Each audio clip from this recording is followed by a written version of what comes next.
Hello everyone, कैसे हैं आप सभी लोग। आशा करता हूं कि आप बहुत अच्छे होंगे। आइए 21 दिसंबर साल 2024 के हरियाणा करंट अफेयर इस वीडियो में हम लोग पढ़ते हैं। आज का सेशन हमारे लिए एग्ज़ाम के लिए वेरी इंपॉर्टेंट है। कई सारे छोटे छोटे फैक्ट्स हैं, आप लोग देख पाओगे।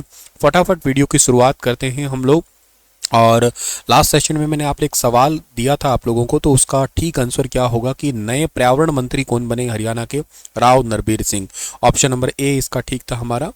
आज का पहला करंट अफेयर जो कि थोड़ा दुखद है, यानी कि एक हमारे हरियाणा के 5 बार मुख्यमंत्री रहने वाले एक महान विभूति जो इस दुनिया में नहीं रही फिलहाल के लिए, पूर्व मुख्यमंत्री और इनेलो सुप्रीमो ओम प्रकाश चौटाला का हाल ही में निधन हो गया है। ये कितने साल के थे?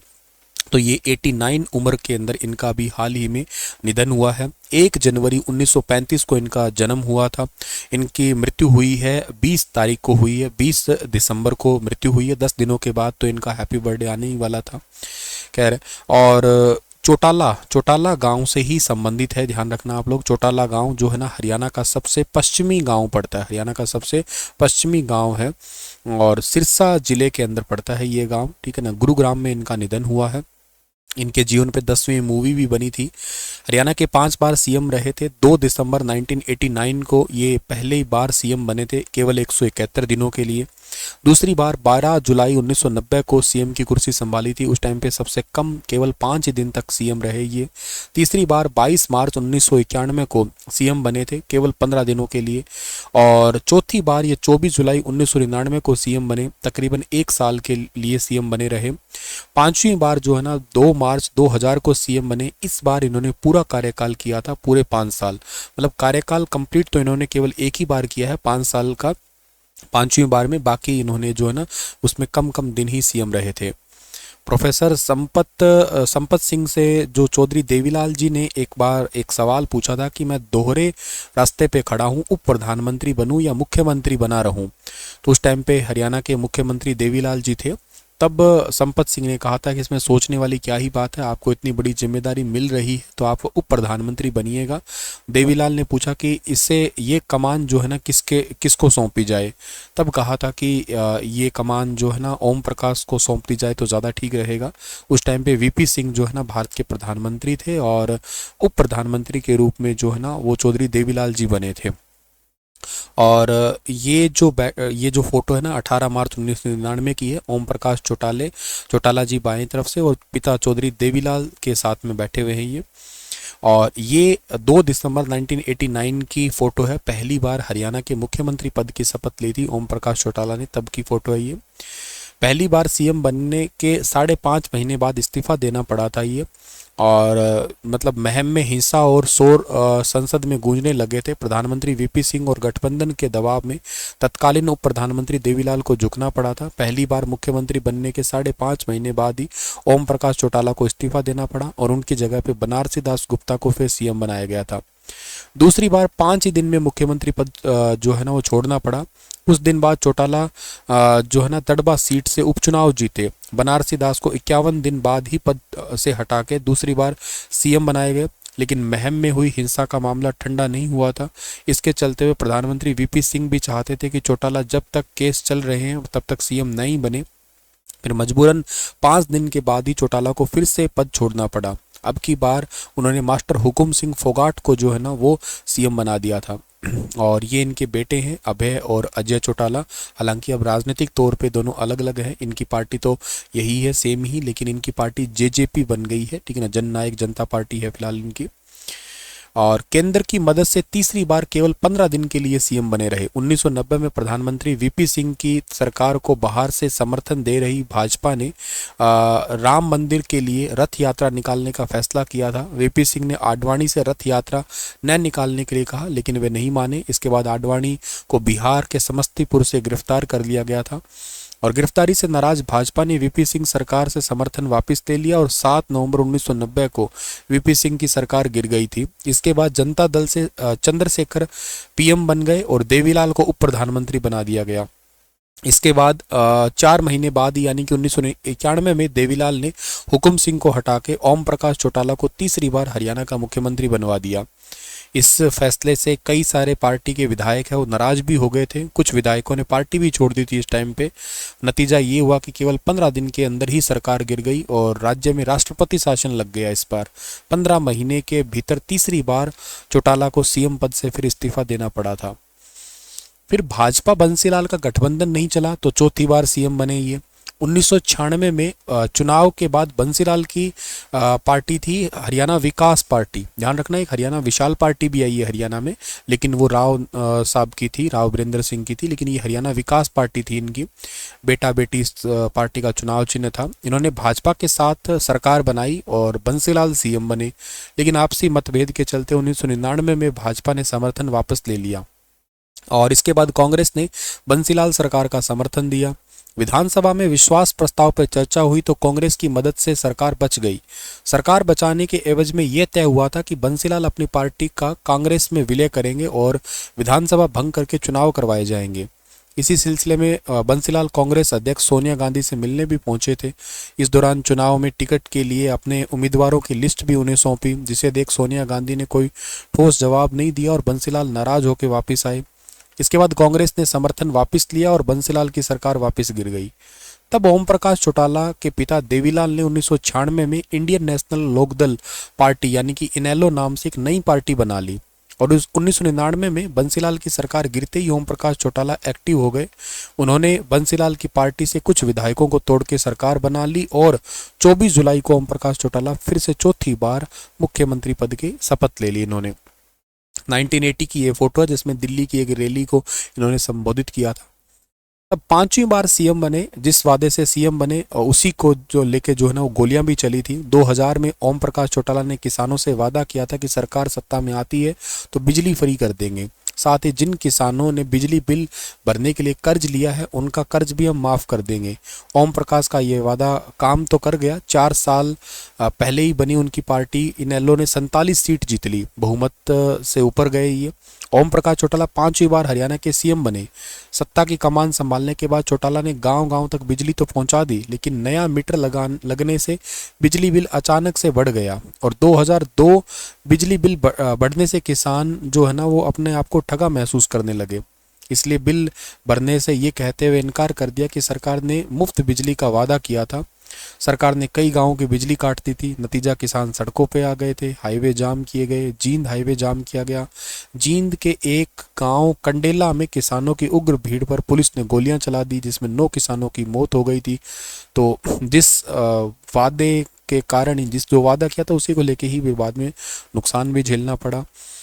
ओम प्रकाश चौटाला पे ये फिल्म बनी थी 10वीं फिल्म, जिसमें अभिषेक बच्चन ने ओम प्रकाश चौटाला का जो ना किरदार निभाया था। और पढ़ाई का सफ़र इनका ऐसा था कि 2017 में तिहाड़ जेल में ही पढ़ाई करके उर्दू विषय के साथ में 10वीं की परीक्षा इन्होंने पास की। 5 अगस्त 2019 को हरियाणा ओपन बोर्ड से अंग्रेजी विषय न होने पर 12वीं का रिजल्ट जो है ना रोका इनका और 4 सितंबर 2019 को 10वीं की अंग्रेजी परीक्षा पास की और 12वीं के रिजल्ट का रास्ता साफ हो गया। 2021 में हरियाणा ओपन बोर्ड से इन्होंने 12वीं की परीक्षा पास की।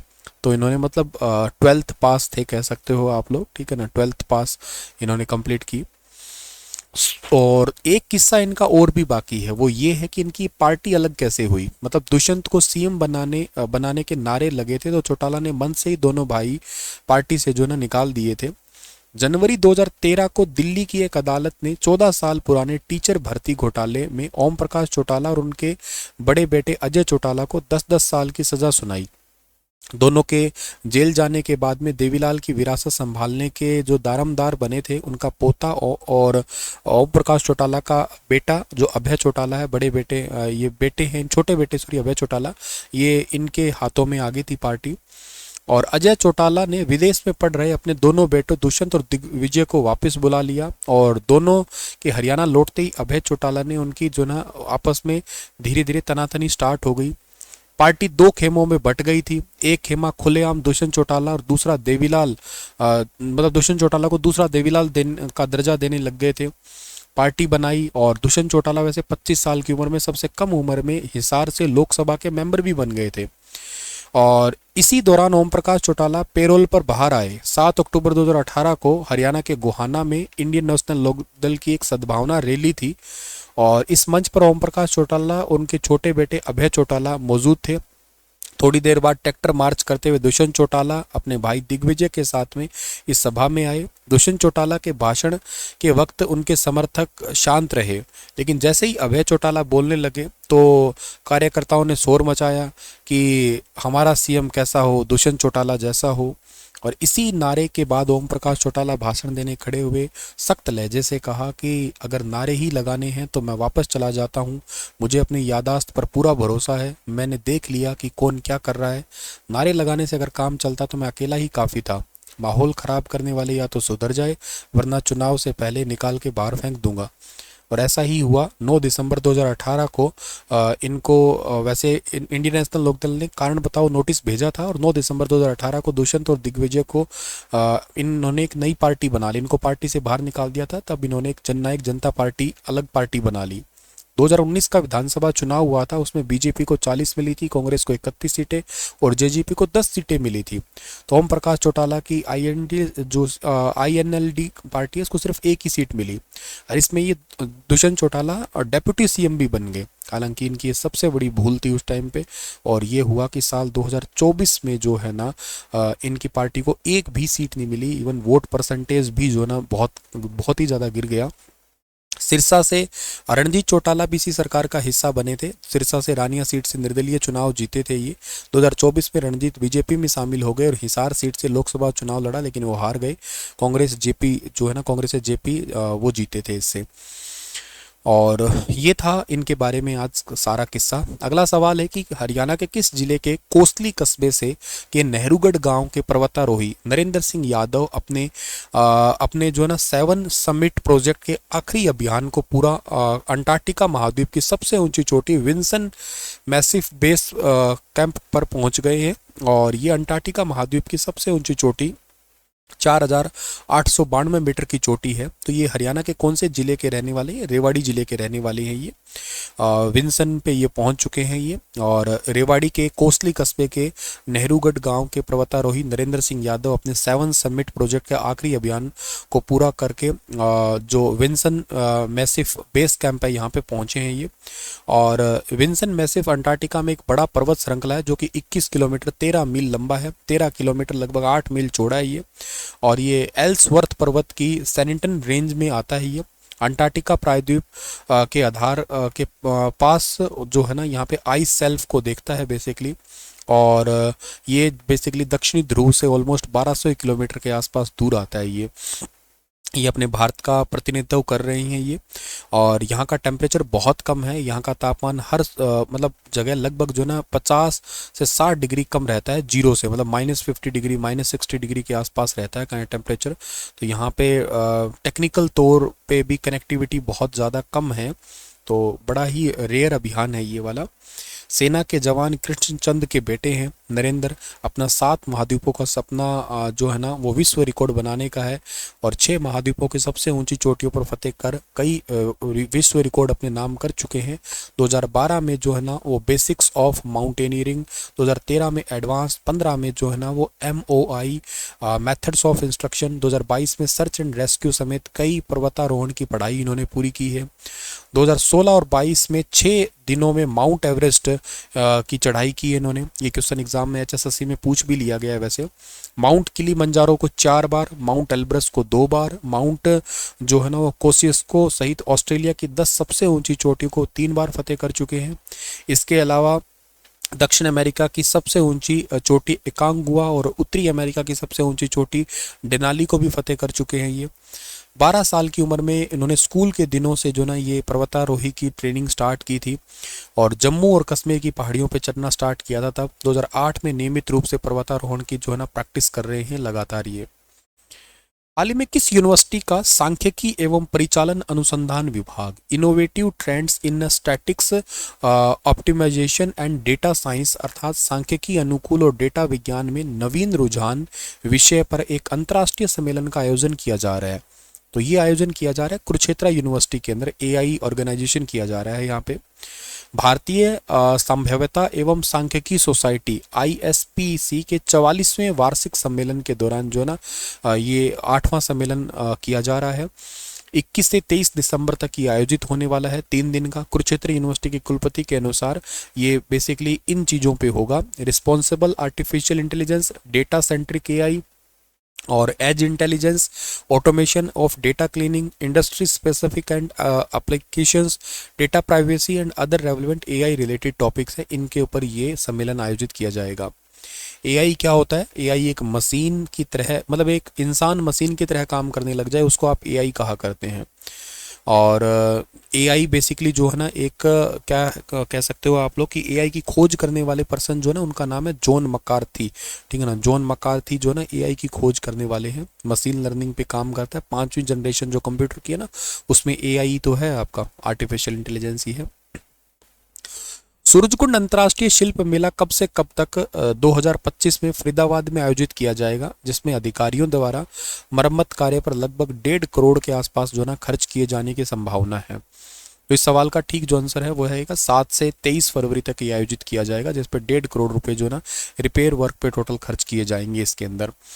और इस बार जो सूरजकुंड मेला होगा, ये हमारे शिल्पकारों का, कला प्रेमियों का सबसे बड़ा मेला तो है, ये दुनिया का सबसे बड़ा मेला है ये। बिम्स्टेक कंट्री इसमें हिस्सा लेंगे इस बार। 2024 में लगभग 1150 झोंपड़ियाँ उपलब्ध करवाई थी। 1500 से ज़्यादा स्वदेशी और 250 विदेशी शिल्पकारों की जो है ना यहाँ पे रहने की सुविधा भी बनाई गई थी। इस बार ज़्यादा से ज़्यादा कारीगरों और प्रतिभागियों की झोपड़ी और बढ़ा दी जाएगी, जिससे और ज़्यादा लोग जो है ना स्टॉल लगा पाएंगे यहाँ पे।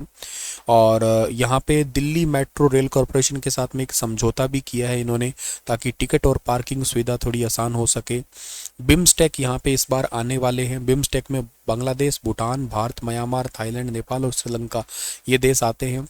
और इसके लिए थीम राज्य की घोषणा अभी नहीं की गई है। हालांकि इसमें से असम, अरुणाचल, मणिपुर, त्रिपुरा और मिजोरम, इन राज्यों में के लिए विशेष ध्यान दिया जाएगा। हो सकता है इनमें से कोई एक और हो, लेकिन कोई राज्य एक घोषित किया नहीं गया अभी तक। 7 सदस्य इसमें हैं बिम्स्टेक के। 1997 में इसकी स्थापना हुई थी। बंगाल की खाड़ी क्षेत्र में जो आर्थिक सहयोग को बढ़ावा देने का काम है इसका, टेक्निकल और इकोनॉमिकल सहयोग के लिए। और लगभग 1.5 बिलियन लोगों का घर माना जाता है बिम्स्टेक, जिसमें जो जीडीपी लगभग 3.8 ट्रिलियन अमेरिकी डॉलर से ज़्यादा की है बिम्स्टेक कंट्री की। चलिए, इसी के साथ ये सेशन समाप्त होता है। आपके लिए एक सवाल है आपका कि निकोल चकोबा जो है ना, कौन से राज्य का एक त्यौहार है? आप मुझे इसके बारे में बताइएगा। निकोल चकोबा कौन से राज्य का त्यौहार है? मैं मिलूंगा आप लोगों को अपने अगले करंट अफेयर सेशन में। तब तक अपना ख्याल रखना आप लोग। आप सभी को राधे राधे।